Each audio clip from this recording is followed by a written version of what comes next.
en petite vidéo de synthèse. L'avantage de ce pump track, donc toujours à La Rochette, c'est que à côté du pump track, il y a des zones ombragées qu'il n'y a pas sur les Pontcharra ou Chapareillan. Bon, il y a une zone de jeu pour les enfants, ça on s'en fiche un petit peu. Par contre, l'autre avantage, c'est que hop, derrière, ici, là, ce sont des WC publics.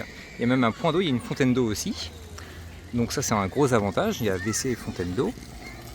Ensuite, la piste verte qu'on voit tout au fond là-bas est toujours sympa à faire, même quand on commence à avoir un petit niveau. Elle est tout à fait aussi accessible pour les débutants. La piste bleue est vachement courte, mais il y a un espèce de truc juste là, ce qu'on voit là, ce que je filme, qui ressemble à un bol, donc ça c'est sympa à faire. Mais bon, c'est vrai que la bleue est vraiment courte. Et la rouge, le défaut de la... Donc la bleue est très roulante, donc c'est sympa aussi. Et la rouge, il faut vraiment pousser quand même à la dès le début, sinon on manque de vitesse.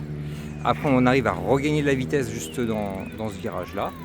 Après donc les incurvés sont vraiment très sympas. Et juste là où vient de passer le vélo, on peut sauter en roller.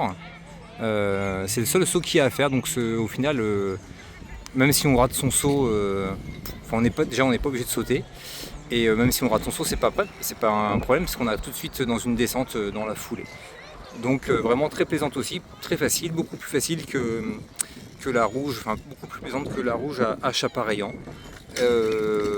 Moins de sensations au niveau boss qu'à Pontcharra, mais niveau virage c'est beaucoup plus sympa qu'à Pontcharra ou Chapareillan pour la rouge. Voilà.